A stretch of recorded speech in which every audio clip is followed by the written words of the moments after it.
Saudações, hoje é a noite de 6 de fevereiro de 2025 e eu assisti hoje ao filme Ainda Estou Aqui e acho importante fazer aqui o meu registro sobre 4 pontos, né? Primeiro, sobre o filme em si, né? Não focando o contexto, mas apenas a obra, assim, como alguém que assistisse sem ter nenhuma noção de nada e fazendo comentários especificamente técnicos a respeito do filme. Um segundo nível já é o nível do contexto, né, que evidentemente é indissociável e que frequentemente, pode alterar muito a percepção. Né? Para citar um exemplo, eu fiz um review do filme Os Aeronautas uma vez, né, e eu deixei bem claro que o filme em si é uma coisa, inclusive eu gostei muito, mas quando você põe o contexto, aí você já pode ter alguns problemas. No caso lá do Aeronautas, o contexto em si depõe bastante contra o filme, porque as próprias pessoas envolvidas se indignaram, né, porque falsificou alguns fatos históricos. Né? Não é bem o caso aqui do Ainda Estou Aqui, não, mas é um contexto de tensão, de discussão ideológica que tem que ser considerado. Num terceiro nível, então, eu vou, de uma certa forma, já abordar esses problemas do contexto, né? E ver as críticas, especialmente as críticas mais reacionárias ao filme, né? As críticas mais à direita, sem considerar a crítica de anticomunista, porque realmente eu não tenho mais paciência para lidar com esse tipo de psicose. Né? Mas tem algumas críticas que merecem ser consideradas, de pessoas que fazem apontamentos com relação às situações que estão ocorrendo agora, ou pessoas que de um modo ou de outro ainda viam um regime com melhores olhos. Eu acho que são críticas que têm que ser abordadas e que eu espero aqui fazer um confronto com algumas dessas críticas também. E depois, no quarto nível, as críticas já vêm da parte da esquerda, né, que muita gente de esquerda está criticando o filme também. Né? Por ser uma visão um pouco mais elitista, né, e ter tirado muito o contexto da obra. Então eu acho que são níveis diferentes de abordagem que têm que ser feitas. Com relação ao filme em si, sem nenhum contexto, vendo como se fosse uma pessoa que não tem a menor ideia do que está acontecendo, até como um estrangeiro, né? Eu acho que o filme ele é impecável na maior parte dos pontos. Assim. Ele realmente tem uma fotografia muito boa, a ambientação muito bem construída, as atuações são excelentes e eu acho que isso é um consenso. Apesar de que eu vi sim pessoas completamente desqualificadas em qualquer sentido, com raiva das questões envolvidas, questões ideológicas políticas, que eles falam mal até disso. Né? Mas são críticas que não merecem nenhum tipo de respeito. Mas assim, me fascinou muito a questão de eles terem conseguido realmente fazer uma imersão na década de 70, a primeira sequência do filme é ambientada em 1970. Né? Pega aquele período entre virada de 70 para 71. E realmente é muito bom o modo como foi retratado. É retratado no Rio de Janeiro, né? Nessa época, e é interessante que eles fizeram um recurso de ter a moça utilizando a câmera Super 8, né? Que era a câmera de gravação comum naquela época, meu pai tinha uma delas, né? E faz umas retratações da visão da Super 8, e aí você nota que a fotografia que utilizaram no filme remete um pouco a esse tipo de imagem. Então ele fica parecendo de fato um filme que foi feito há mais tempo atrás, com um tipo de imagem que é boa, é nítida, você consegue perceber, mas passa aquela ideia de ser uma coisa mais antiga. Né? Então eles tiveram que fazer toda aquela ambientação, montar os carros, montar os cenários, tudo isso ficou muito bem feito. Realmente muito interessante. E aí eu até aproveito para citar um ponto que muita gente, mesmo pessoas que gostaram do filme, às vezes reclamam um pouco dessa primeira parte, tipo uns 20 minutos, meia hora, que parece que é muito arrastado, demora muitas coisas a acontecer. Fica apenas mostrando a vida pessoal deles lá, com alguns inserts, geralmente de notícias de TV, a respeito do contexto político da época, né? Falando sobre sequestros de embaixadores. Tem uma hora lá que o pessoal sofre uma batida policial lá num túnel, e o pessoal toma lá um baculejo, né? Então isso é um pouco explorado também. E você percebe que tem umas reuniões meio que secretas ali do próprio personagem principal, né? O principal não, né? O Rubens Paiva em si, que na verdade a personagem principal é a esposa dele, né? Eunice Paiva, que é interpretada magistralmente pela Fernanda Torres, né? Só que isso é muito leve. Então, essa primeira parte do filme, muitas pessoas reclamam que demorou muito para a história engrenar, mas eu gostei muito da sensação de imersão que ele conseguiu dar, de transportar para aquela época. Né? Eu sou de 71, né? Só que eu nasci no final do ano. Mas é muito boa essa espécie de viagem no tempo, de você se sentir lá nessa época. Né? Então, nesse sentido técnico, o filme é excelente. Tem algumas falhas. Por exemplo, teve um momento ali que realmente tem uma cena dos meninos correndo, assim, saindo da praia para ir para casa, e o cara usa o estilo de câmera tremida, que me incomodou bastante, porque gostaria de ter visto aquela cena com a câmera assim, um pouco mais estável, né, para a gente ficar mais imerso na história. Né? Não é documentário, né? Então, tem umas falhazinhas aqui ou ali. Tem uma parte também, um momento onde tem uma transição, onde não se sabe o que aconteceu, que ele desapareceu, né? E o momento onde chega finalmente a notícia de que ele de fato tinha morrido, eu acho que essa virada assim, foi um pouco brusca, ficou até estranho o modo como aconteceu. É um momento onde o áudio fica muito baixo. Aliás, eu acho que filmes brasileiros, eles frequentemente têm alguns problemas de áudio, né? Mas esse é mais nesse momento. Assim, no geral, ele é impecável em vários aspectos. Realmente, tecnicamente, o filme é excelente. Forte candidato ao Oscar, e isso todo mundo está concordando. Tem que ser muito patife mesmo para tentar negar os méritos estéticos do filme por motivos ideológicos. A história em si pode ter esse demérito de ser um pouco mais enrolado no começo, só que aí tem um problema que algumas pessoas também apontaram, né? Porque quem não tem contexto nenhum da história não entende bem o que aconteceu. Por exemplo, um público estrangeiro que não souber absolutamente nada sobre a situação do Brasil vai apreciar a parte dramática da obra, mas não vai conseguir conectar nada, né? Vai ficar um negócio muito vago. Boa parte do público brasileiro também, né, que às vezes não sabe exatamente o que aconteceu nessa época. Mas aí eu concordo com muitas pessoas que apontaram que faltou mais contexto dado no próprio filme, né? Faltou, por exemplo, dizer quem que era o Rubens Paiva. Rubens Paiva, ele era um político do PTB, do verdadeiro antigo PTB, que era o Partido Trabalhista Brasileiro, fundado inclusive que foi um partido de apoio do próprio Getúlio, né? E depois passou a ser liderado pelo Leonel Brizola. E esse partido antigamente era o oposto absoluto do que é hoje. Hoje ele é uma fraude completa, porque quando ele foi suspenso pela ditadura militar, depois eles criaram um outro partido com a mesma sigla, com o absoluto oposto, com as figuras mais grotescas do mundo. E quando falam isso, não é porque eram conservadores liberais, não. Eles pegaram o que tinha de pior no mundo político brasileiro, assassino, psicopata, bandido, criminoso, e colocaram nesse PTB só para sacanear, para fazer uma legenda falsa. Né? E isso aconteceu com vários aspectos. Então, mas o Rubens Paiva era desse PTB e fez coisas muito interessantes com o deputado. Ele, por exemplo, liderou uma CPI, ele participou de uma CPI, né, para averiguar essas, entre aspas, ONGs, que no caso não eram ONGs, mas eram iniciativas estrangeiras, dos Estados Unidos, claro, que vinham pregar doutrinas anticomunistas, paranoia anticomunista no Brasil. Né? E hoje nós sabemos que sempre foi falso. O Brasil nunca correu nenhum risco de sofrer qualquer tipo de revolução comunista. Mas ele então foi alguém que fez esse enfrentamento, essas doutrinas sórdidas, coisa que infelizmente hoje a gente perdeu. Né? Hoje tem essas interferências constantes de linhas de pensamento, think tanks, ONGs, ditadas pelo capital estrangeiro dos Estados Unidos. A gente tem muito pouco enfrentamento. Naquela época tinha mais. Então foi algumas coisas interessantes que ele fez. Mas ele perdeu o mandato, como todo mundo quando teve a ditadura, né? E, na verdade, o filme começa a história tipo 6 anos depois, e nem deputado ele é mais. E o que acontece, basicamente, para dar as linhas gerais do filme, né, é que, passado esse momento, assim, esse momento inicial, de repente, chega lá uma galera, sem se identificar, pretensos policiais, ninguém sabe o que é, os caras lá entra na casa dele, sem nenhum tipo de mandato, sem nada, e leva o cara para um suposto depoimento de rotina. E o cara nunca mais foi visto. E a gente sabe que ele foi preso, isso foi no dia 20 de janeiro de 71, e possivelmente tenha sido morto no mesmo dia, ou logo no dia seguinte. O fato é que a conclusão que se chegou recentemente, para quem não sabe, foi um dos resultados da Comissão da Verdade que foi implantado no governo Dilma, né? Foi 2013 para 2014.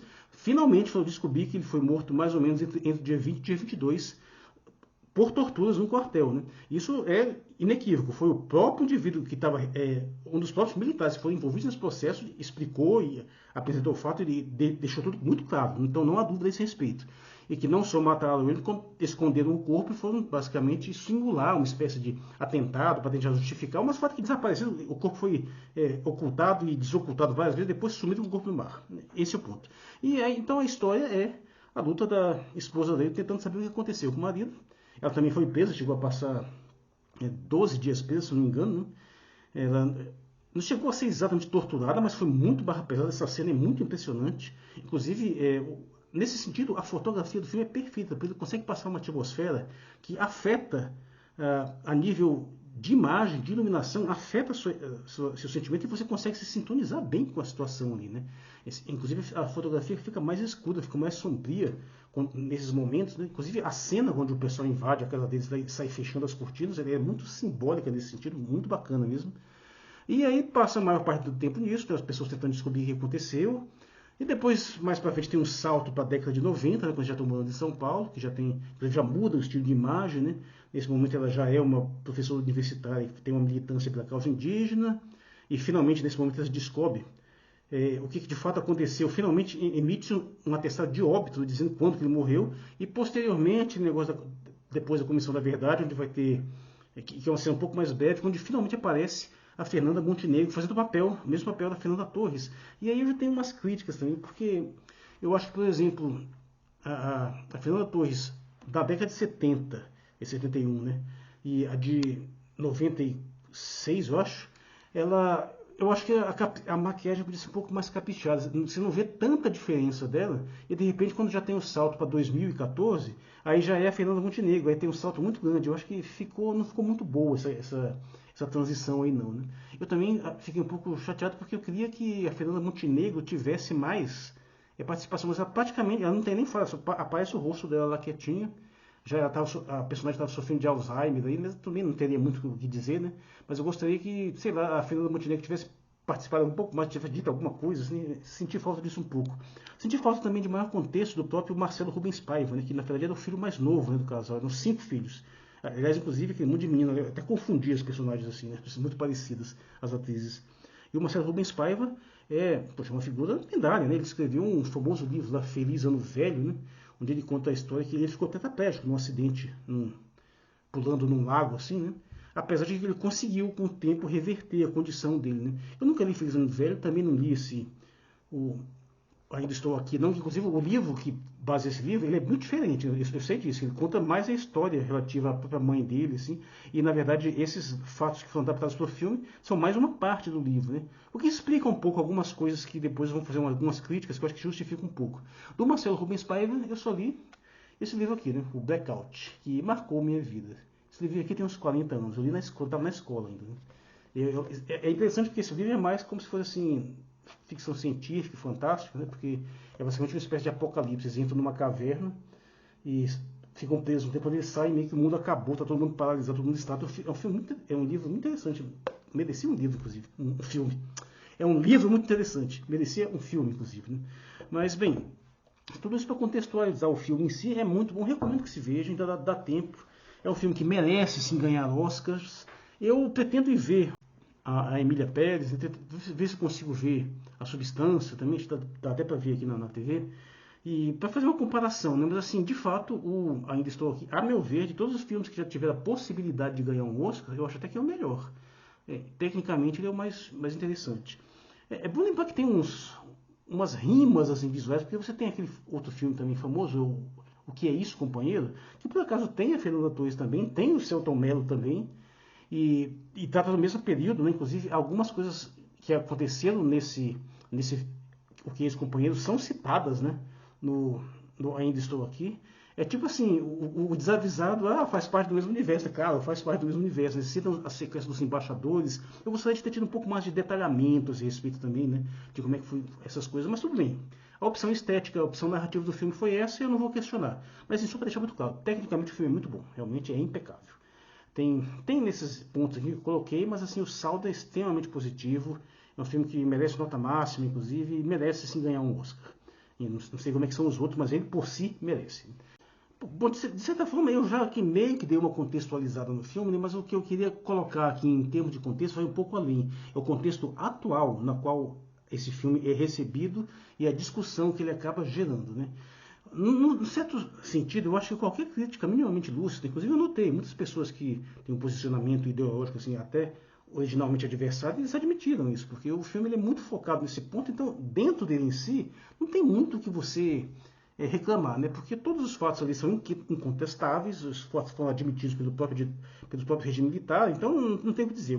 É um drama pessoal, o cara foi preso ali injustamente, de forma completamente arbitrária, completamente não registrada, foi morto pelo regime, ninguém questiona esse ponto.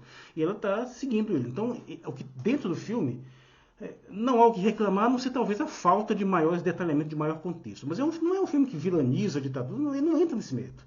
Inclusive, ele até parece que tem até um certo cuidado em humanizar mais o pessoal, o próprio cara que invade a casa dele, ele tenta fazer uma discussão, mostra ela brincando com o menino, assim, tentando ser simpático, tentando acalmar, né? Dentro do próprio quartel mesmo, você vê assim que não mostra muita cena de tortura nem nada disso, não. É bem sutil, bem direto. Então, é aquele filme que também permite alguém chegar e, realmente, a ditadura no Brasil foi uma dita branda, você não foi assim do barra pesada que nem na Argentina. Você pode até fazer uma crítica nesse sentido, né? Então, de uma certa forma, eu acho que o filme ele não é polêmico internamente. Ele pode ser polêmico externamente, né? Pessoas questionaram se não está querendo fazer o uso político do filme hoje, eu acho que está terminando uma bobagem, porque nem sequer está sendo lançado assim, em período assim, pré-eleitoral. E que, evidentemente, o tema é sensível, sempre vai gerar discussão. O que eu concordo mais em algumas críticas é que o cinema brasileiro bate muito nessa tecla, né, quando teria outras coisas para serem abordadas. E é nesse sentido que eu já vou entrando nesse terceiro nível de leitura, que é a crítica que está vindo da própria esquerda. Né? Eu quero destacar em especial, e acho bom citar, aquele tal de Chavoso da USP, que aliás me impressiona, esse cara é muito bom, o modo que ele vê as coisas. Ele diz que não gostou do filme e ele diz por quê. E basicamente porque é a história de uma elite branca, né? Desse pessoal que morava muito bem lá no Rio de Janeiro, o cara é um ex-deputado, um engenheiro, e não tem um contexto, realmente não se vê muito nesses filmes sobre ditadura militar, o contexto das classes menos favorecidas. Tem lá a empregada que trabalha na casa, mas que meio que faz parte da família, assim, mas depois acaba tendo que ser mandada embora e não tem uma exploração maior, né? Ou seja, você foca sempre muito naquela questão daquela classe média alta ali, né? E realmente eu acho que faz falta uma abordagem mais incisiva de como que foi o efeito da ditadura nas classes mais baixas. Essa crítica eu acho que ela é válida, mas eu também acho que ela não deveria desqualificar o filme, porque apesar de tudo, a resposta que eu daria a esta crítica é a seguinte: sim, realmente falta uma abordagem maior do impacto da ditadura nas classes mais baixas, que foi negativo, já foi, aviso logo. A favelização do Brasil começou na ditadura. A escalada da violência no Brasil começou na ditadura. Então, mais uma pá de cal, mas não pega no caixão dessa ideia absolutamente estúpida de que violência policial resolve alguma coisa. Não. Quando você aumenta o nível de brutalidade policial, o crime fica mais violento ainda, aumenta mais ainda. Isso está auto-evidente. Isso é um fato, é uma estrutura histórica, social. Assim, não tem como você negar. Não existe essa de você aumenta a brutalidade, a repressão policial e o crime diminui. É o contrário. Até fica um paradoxo de causa e efeito. Né? E tudo isso começa não, né? Mas se intensifica na ditadura. É um divisor de águas para pior de vários aspectos da sociedade brasileira. Mas assim, enrolei demais. Como é que eu responderia essa crítica? Porque é o seguinte, o problema que eu acho que a gente tem, muito seriamente hoje, é que começou a haver um resgate, uma falsificação brutal do que foi a ditadura militar. A ponto de ter grande parte da classe média, eu acho até que mais do que antes, que agora acha que nem sequer existiu ditadura, né? Tem essa postura paradoxal de dizer que a ditadura estava certa, porque tinha ameaças comunistas. Então, de uma certa forma, o problema maior está na classe média. Talvez a classe média seja o alvo ideal de abordagens como essa. E aí seja interessante você mostrar que, está vendo, mesmo você ser de classe média alta, não te dava imunidade contra o regime. Aí o sujeito pode dizer, não, tudo mais aí porque o cara era de esquerda, depois... Bicho, isso eu digo de experiência própria, viu? Porque eu vivi nessa época e tive contato com muita gente.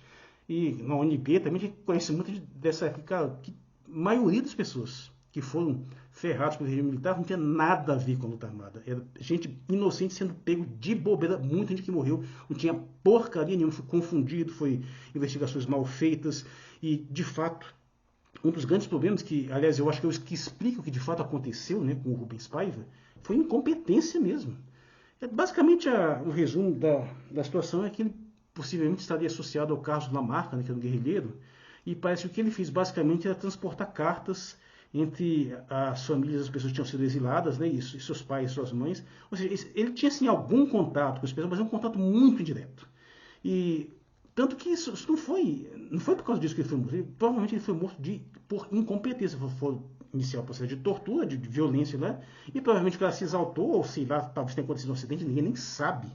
Mas o fato é que indivíduos com perfil muito mais crucial do que indivíduos que de fato foram guerrilheiros não foram mortos. Então não tinha motivo nenhum para matar o cara ali. Você não ia descobrir absolutamente, não se descobriu absolutamente nada, não tinha motivo. Então eu creio que tenha sido principalmente incompetência. Aliás, tem uma coisa aí que muita gente nem sabe, parece que você pensa bem, até óbvio. Grande parte dos aparelhos de repressão da ditadura era meio que terceirizado, certo? Você tinha lá os militares, a polícia, mas eles contratavam tipo sujeitos assim que, independente de serem militares ou policiais ou não, agiam de forma completamente paralela, totalmente por fora. Eram quadrilhas mesmo, tipo assim, milícias e esse pessoal que presta serviços assim, por fora, totalmente informal. E nesses núcleos diferentes tinha confusões, tinha desentendimentos, às vezes até conflitos. E aí o que acontecia? O cara fazia uma besteira, ferrava alguém de bobeira, e eu conheço pessoalmente pessoas que nunca tiveram nada a ver, que eram até anticomunistas também, e o cara foi preso de bobeira por motivo nenhum e foi torturado. E depois ficaram se revoltados contra o regime por isso. Não é por outro motivo. Que muita gente que apoiou o ditador depois se arrependeu. Né? Muita gente que fez, que até ajudou a implementar, eu diria até que a maioria, porque o treco virou, aquele esquema de caça às buchas. Ela começa pegando o seu alvo, daqui a pouco ela começa a voltar contra si própria. Isso aconteceu de fato. E essa incompetência era notória. E era notória no sentido assim, às vezes até hilário, né? Aqui em Brasília mesmo teve, eu não sei qual foi a banca de jornal, mas uma história até famosa aqui, né? Que teve umas batidas policiais aí que os caras chegaram, recolheram um monte de livro, né? Batida, e dentro dos livros que os caras recolheram lá, claro, pegou o Manifesto do Partido Comunista, vários livros lá de Engels, mas assim, o cara viu a obra O Capital. O Capital deve ser sobre o capitalismo, não, beleza. Ele não pegou. Aí eu sei que depois tomaram um esporro lá do comando lá. Aí os caras voltaram lá e pegaram a Capital dessa de Queiroz, não tem nada a ver com o assunto. As coisas assim, umas burradas inacreditáveis. Então assim, a incompetência é graçável, viu? E o pior, como você tem que colocar indivíduos torturadores em ação, e apesar de ter alguns torturadores que às vezes são meio que empurrados pela pressão, tem até umas histórias que eu também tomei conhecimento de gente que está envolvido com isso, né? Mas, frequentemente, o cara só vai fazer esse trabalho bem feito mesmo se ele for sádico. É impressionante. Aliás, não exatamente. Você vai fazer esse trabalho no nível mais extremo, né? Bem feito mesmo, né? Nem pode ser sádico. Mas tava cheio de psicopata, cheio de tarado fazendo esse tipo de merda. E você acha que tem resultado que preste? Aqui o que acontece? O cara faz merda, comete um erro, pega um inocente que não tem nada a ver. O que o cara faz para cobertar o erro? Às vezes até inventa uma história completamente maluca, coisa que acontece até hoje, quando mata um inocente de bobeira, aí o cara inventa uma história, planta uma arma lá, e às vezes gera até mais investigações, entre aspas, né, para tentar justificar o erro originário, coisa que você, até hoje, quando você vê o mecanismo da Operação Lava Jato, a mentalidade é a mesma, cara, de você tentar pressionar as pessoas a fazer delações, né? Colocar tem uma sequência lá no filme onde você coloca lá a coisa para a mulher olhar lá e tentar reconhecer. Para isso, as pessoas nunca nem viu na vida, mas de tanto você insistir, ela começa a perceber algumas coisas, começa a indicar algumas pessoas, assim, a pessoa até se confunde. E muitas vezes o indivíduo, muita gente foi incriminada de bobeira, porque você precisava dizer alguma coisa para ver se conseguia parar a tortura, e se incriminava alguém. É o mecanismo da delação premiada. E aí você vê a total incompetência do aparato repressor, né? Pede que ele só foi eficiente mesmo porque a ameaça comunista é inexistente. É coisa que eu sempre vou apontar. Isso, cara, isso é algorítmico. O golpe foi dado em 1964. Onde é que estava a ameaça comunista? Por que não começou uma guerra civil imediata? Demorou 4 anos para eles instalarem o AI-5, que é o acréscimo de repressão. Por quê? Porque depois do golpe, os grupos, os partidos políticos que foram colocados na clandestinidade, um monte de gente que perdeu o emprego, eles começaram a se armar. Ou seja, só depois do golpe começou a surgir as células de guerrilha que se prepararam, porque eles não existiam antes. E mesmo assim, 4 anos depois, intensificaram a repressão, que começou, e mesmo assim a repressão, com 2, 3 anos, acabou. Totalmente. Cadê? Onde é que estava a ameaça? Não em lugar nenhum, porque sempre foi uma fraude. Eu até faço sempre uma ressalva, que naquele tempo uma pessoa assim, comum, podia ser uma pessoa até mais ou menos inteligente assim, e não mal intencionada, poderia até acreditar numa ameaça comunista. Né? Mas hoje não é mais possível. O sujeito tem que dizer que existe ameaça de golpe no Brasil, hoje é um canalha, é outro completo imbecil. Então assim, sim, vamos deixar isso claro. Mas assim, focando, eu entendo essa crítica da esquerda, né? Ao filme por causa desse negócio desse elitismo, mas eu acho que mais a classe média que está precisando mesmo de material desse. Porque, inclusive a crítica do Chavuz da USP, porque eu não vou brincar aqui não, o canal dele é muito grande, é muito comovente em alguns aspectos, mas infelizmente aquilo ali não vai mudar, e ele tem a noção clara. Né? Essa situação que a pessoa mais pobre hoje que continua vivendo, que naquela época atingiu pessoas de classes mais altas, hoje é bem mais difícil acontecer, a não ser que no período da Operação Lava Jato atingiu muita gente da alta. Né? Tem noção uma coisa, viu? Pense muito bem antes de comemorar quando os mais ricos começam a se ferrar, porque quando isso acontece é porque os mais pobres já se ferraram e vão se ferrar mais ainda. Então, assim, pense 2 vezes. Mas é aquele efeito caça às bruxas, né? De qualquer modo, mas eu acho que sim, quem está mais precisando de esclarecimento hoje é a classe média, que sempre foi fiel da balança, né? Então, quando você tem uma classe média que começa simplesmente a levar a sério a ideia ridícula de que tem uma ameaça comunista do Brasil e que houve uma revolução de 64 que salvou o Brasil, pelo amor de Deus, quando você tem um pessoal dizendo uma asneira dessas, esse pessoal está precisando de um mínimo de choque de sanidade, não é de realidade. Então, nesse sentido, eu acho que a crítica de esquerda só falha nesse ponto, de não entender que o alvo realmente melhor talvez seja a classe média, de fato. Né? E aí eu já passo um pouco também para as críticas no sentido contrário, né? Porque aí já tem uns outros aspectos um pouco diferenciados, de pessoas que estão tentando, às vezes até... Tem as críticas mais lúcidas que apontam algumas questões relativas também da falta de contexto, né? Ou de achar que o filme está sendo usado como um certo ponto político, de colocar lá a Fernanda Torres se encontrando lá com a Janja. Tá, essas coisas são coisas que dá para entender que haja uma crítica. Eu só acho que não tem cabimento se utilizar isso para desqualificar o filme. Porque, primeiro, porque tecnicamente é muito bom, conta fatos completamente reais, não tem como você negar nada que tem ali. Então, o máximo que você pode questionar talvez uma falta de contextualização maior. Mas o que fiquei muito impressionado é que, primeiro, muita gente que nem viu o filme e está criticando. Gente que se orgulha de dizer que não viu, não vai ver e não gosta. Assim, gente dizendo isso. Patife mesmo. Outras pessoas também que simplesmente comentam coisas que não têm absolutamente nada a ver com o assunto. Gente que, mas aí o herói deles é Marighella. Cara, o filme não entra em nenhum ponto desse. É um drama pessoal de uma família. Ele não está justificando nada, não está dizendo se está certo ou se está errado. E tem gente aí que está mais preocupado em defender uma outra coisa, que na verdade, no final das contas, é a defesa da ditadura mesmo. E o cara ainda tem a cara de pau de dizer que é contra a ditadura. Mas no final das contas ele defende. Ou seja, na realidade, geralmente é o pessoal que está fazendo, que até hoje fala que existe ameaça comunista, né? Tipo gente assim de Brasil paralelo, e leva a crítica mais nessa direção completamente ensandecida. Eu não me perco muito tempo com essas críticas não, mas uma que eu achei muito interessante o pessoal fazer é acusar uma suposta hipocrisia comparando com coisas que estão acontecendo hoje. Eu vi gente falando, mas aconteceu isso na época, e hoje está acontecendo isso com pessoas que também que não tem nada a ver com pai de família, falando do pessoal do 8 de janeiro que está preso. E vou ser sincero, deixar bem claro, eu acho que muito desse pessoal que participou desses acampamentos, que até invadiu lá o Congresso, eu acho que em alguns casos tem penas um pouco rígidas mesmo. Mas, bicho, não tem comparação, bicho, porque ninguém ali desapareceu. Ninguém ali estava em casa, invadiram a sua casa sem se identificar, um monte de jagunço que, sem nome, sem documento, sem nada, e te levaram para o lugar e sumiram com o teu corpo. Então essa comparação é sórdida, não tem o menor sentido. Criticar as prisões que foram feitas em função da questão do Rio de Janeiro é uma coisa, mas fazer uma comparação ridícula dessas, ainda achar que hoje é ditadura no sentido contrário, por favor, baixeza a moral que ela fazer um negócio desse.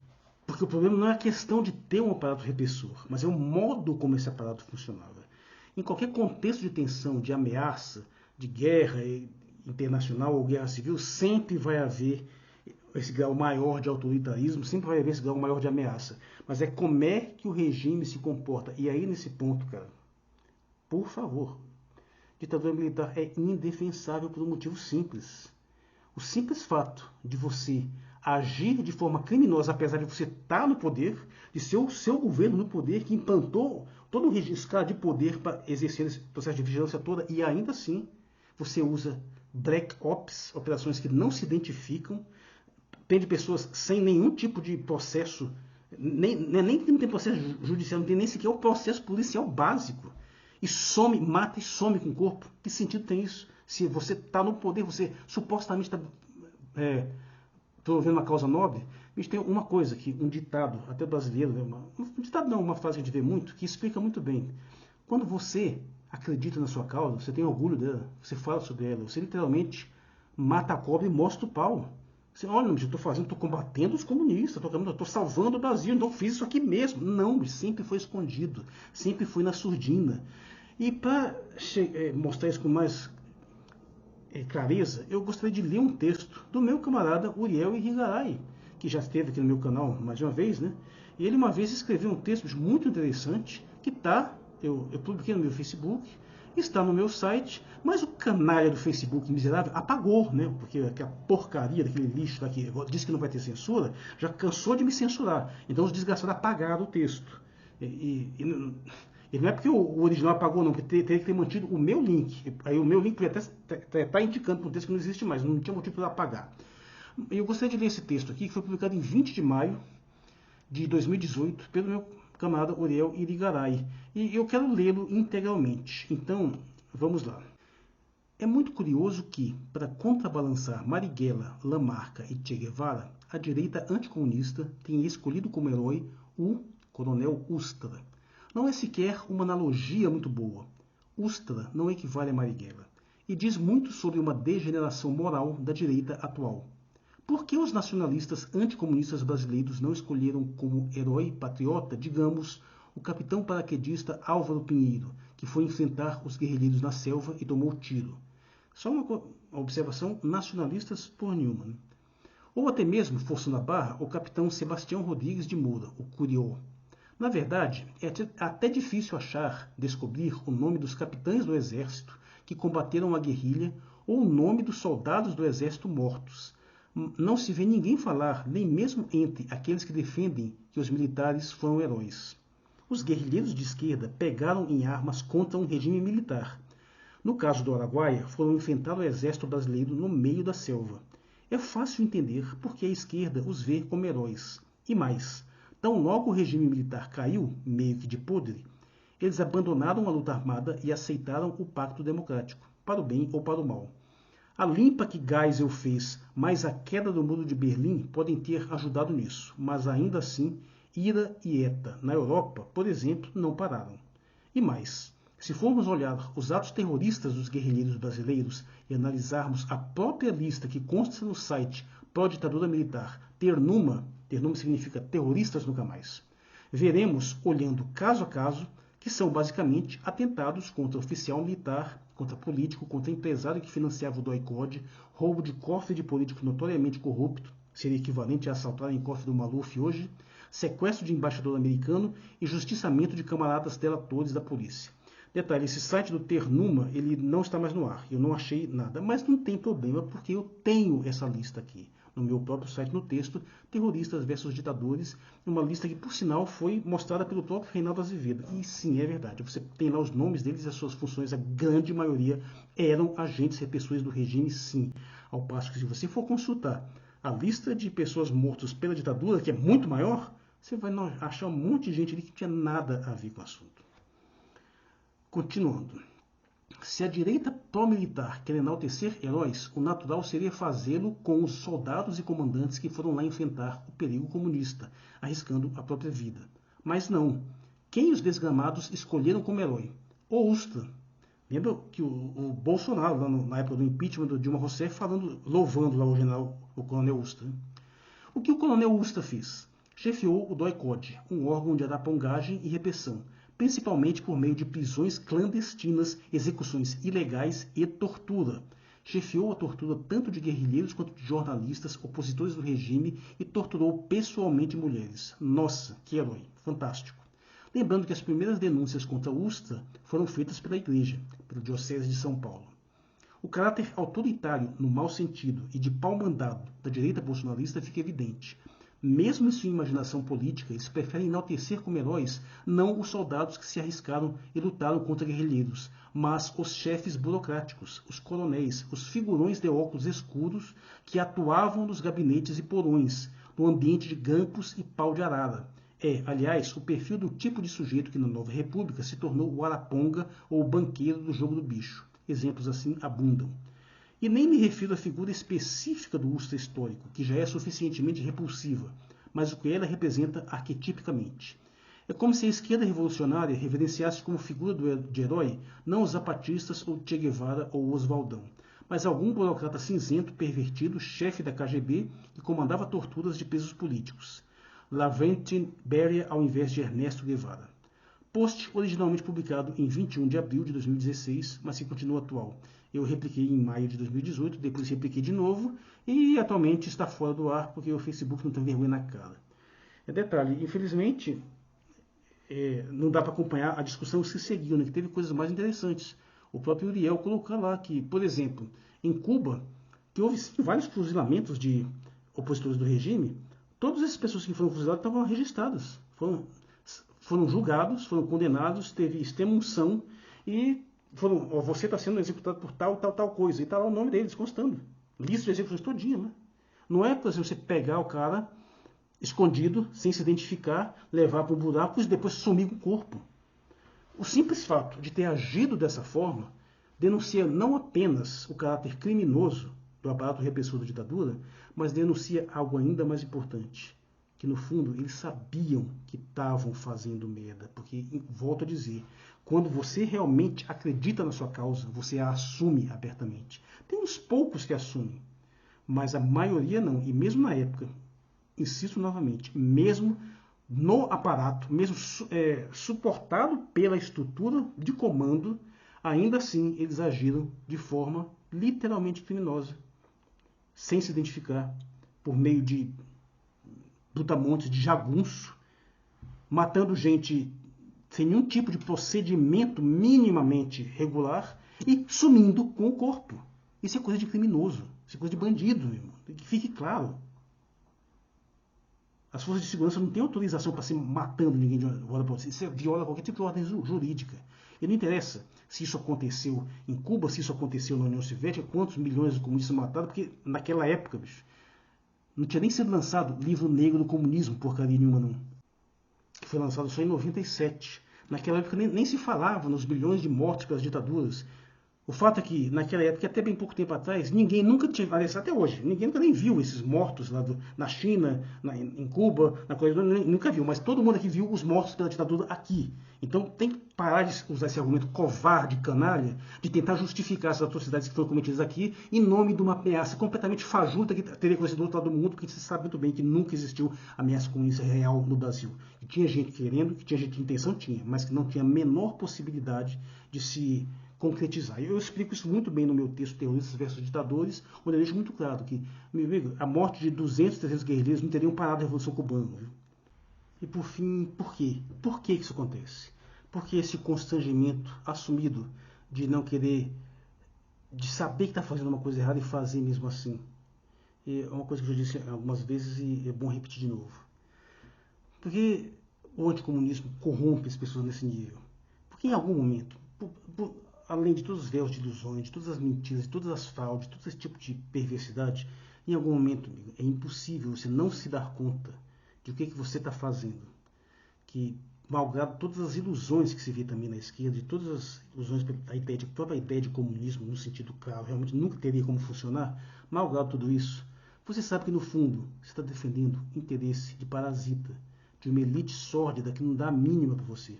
O sujeito, quando está trabalhando nesse sentido, por mais que ele tente se enganar, por mais que ele tente se iludir, ele está fazendo alguma coisa que merece respeito, no fundo ele sabe que está fazendo merda, que está fazendo papel de capacho, está fazendo papel sujo, está agindo contra si próprio.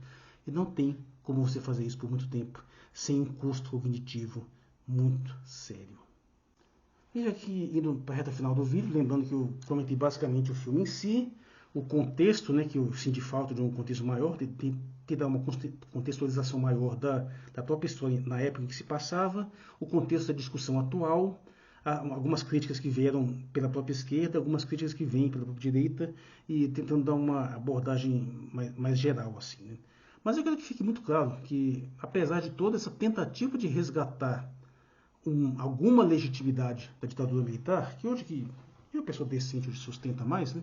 Mas ainda há uma tentativa, ela vai sempre esbarrar todos esses elementos da hipocrisia, da covardia e do fato do indivíduo, o simples modo de ele agir já pressupõe muito claramente que não só ele, mas de uma certa forma a estrutura inteira sabia que estava agindo de forma criminosa. Tanto que nunca assumiu, tanto que se escondeu. Aquela foto da Dilma Rousseff, que está dando depoimento, mostrando a cara, enquanto estão lá os militares escondendo o rosto, aquilo ali pode até ser uma coisa totalmente fortuita, assim, que não tinha intenção, mas aquilo ali simbolicamente passa muito bem essa ideia. O cara não quer se identificar, o cara quer ser mascarado, quer se esconder por trás de pseudônimo. E observe muito bem que até hoje, esse pessoal que tem essa orientação ideológica, mas nesse sentido são assim. Gostam de se esconder atrás de pseudônimo, de figurinha de anime, de foto no Clint Eastwood com nome falso. Eu tenho um texto sobre isso também, a respeito dessa tendência a anonimato, que é mais comum nesse lado aí. O ponto é que acho que esse é um filme bem-vindo, porque sim, traz um pouco de volta essa discussão e expõe a hipocrisia e a perfídia de gente que ainda quer justificar o regime militar do modo como ele foi. Não é nem o simples fato de ter tido um golpe, até golpes são banais aqui, né?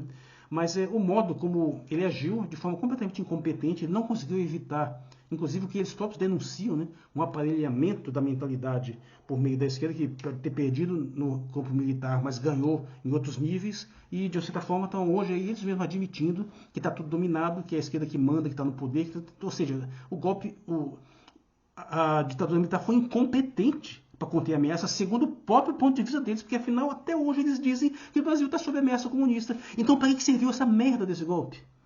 Que até hoje está essa ameaça aí, apesar de que é coisa de demente também, né? Porque disseram que tinha guerrilheiro cubano, que as Farc, e foram lá colocar o Lula na cadeia, e cadê? Deram golpe na Dilma Rousseff, cadê os guerrilheiros cubanos? Cadê as Farc? Cadê o MST armado até os dentes aí, que não tem arma porcaria nenhuma? Pelo contrário, todo dia militantes do MST são mortos aí por guerrilheiros. Nunca se viu o contrário, nunca se viu um fazendeiro, um agente do aparato ser morto por um militante do MST. Você só vê o contrário, e é centenas por ano.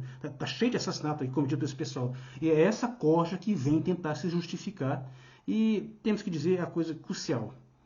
Por mais que ainda fosse perdoável uma pessoa ainda acreditasse numa paranoia como anticomunista naquele tempo ali, eu tenho um texto que também chama O Terceiro Golpe, eu comentei isso. Hoje, definitivamente não é mais. A gente tem que saber o que foi o regime de 64. Foi uma das operações perpetradas pelo Departamento de Estado norte-americano, com esses militares capachos vendidos, submissos, covardes até o talo, que não tem coragem de defender o interesse do próprio país, só quer saber de obedecer o comando norte-americano. Para quê? Para garantir que o Brasil permaneça na mão dos mesmos vampiros, canais e vagabundos, que vagabundo é o rico que não trabalha, de sempre. Para impedir reforma agrária, para impedir desenvolvimento, para garantir que a demoníssima trindade oligárquica brasileira continuasse no poder. E aí vem uma crítica que eu quis deixar para o final exatamente por isso. E essa crítica por parte da esquerda é legítima, que é ver as pessoas que estão por trás do filme. A começar pelo Walter Salles, que é ninguém menos que da família Moreira Salles, das famílias bilionárias do Brasil, né? E um filme que é apoiado pela Globo, que foi um dos maiores suportes da ditadura. Essa canalíssima dessa Globo, essa desgraça, está aí, o filme está colocando no Globoplay. E hoje faz várias reportagens contra a ditadura militar, você tentou tirar o corpo fora, mas é essa desgraçada dessa Globo um dos principais responsáveis por isso. E, infelizmente, por mais que filmes assim tragam uma discussão necessária, por outro lado tem também essa contradição, né? De nós estamos vendo uma instituição pérfida que sempre teve por trás de todo tipo de canalice, agora meio que posando de amigável da causa, assim, né? Tá até aliado ao governo, que é, pelo menos fingindo que tá, né? E que nunca serviu porcaria nenhuma. Eu vivo dizendo, esse país nunca vai ter dignidade, nunca vai servir enquanto essa maldita essa Globo não for destruída. E para destruir essa desgraça, podia sumir com esse filme tudo aí, não ia fazer a menor falta. Essa emissora maldita, esse grupo econômico maldito tem que ser destruído. Isso tem que ficar claro. Quando eu digo destruído, é confiscar todos os bens, estatizar tudo, colocar essa corja toda desses diretores, esses donos, tudo na cadeia. Isso é o mínimo que poderia fazer. Mas, infelizmente, agora estamos aí, né? Enconchado com a Globo, enconchado com o Biden, com os democratas, com o Partido Democrático, né? Horrorizado com o Trump aí, que é um canalha também, mas vamos ser sinceros, a grande diferença do Trump para essa turma democrata é que o Trump é sincero, diz logo o que a América vai fazer, diz logo. Os outros fazem sem dizer, né? São hipócritas. Então, apesar de tudo, tem todos esses problemas, eu acho que é um filme bem-vindo, deve ser assistido, e sim, deve ser discutido também. E sim, deixa o desgraçado do sujeito que defende a ditadura até hoje falar e joga isso na cara dele, para mostrar o quão covarde, o quão cretino ele é, para não ter o mínimo de noção da realidade, e ainda vir com essas perversões para cima dos outros. Mas chega. Eu sou o Marcos Valério XR, no dia, já na madrugada, né, 7 de fevereiro de 2025. Tem mais alguns vídeos saindo aí no canal, né? Tentando movimentar um pouco mais. Por favor, dê uma força aí pro canal, se você chegou até o final desse vídeo aqui. Deixa algum comentário que deixe claro que você chegou ao final. Sei lá, por exemplo, diga aí o nome de algum personagem histórico aí favorito que tem alguma coisa a ver com o regime, que você acha que merecia mais atenção, né? Alguma coisa nesse sentido. E muito obrigado pela atenção.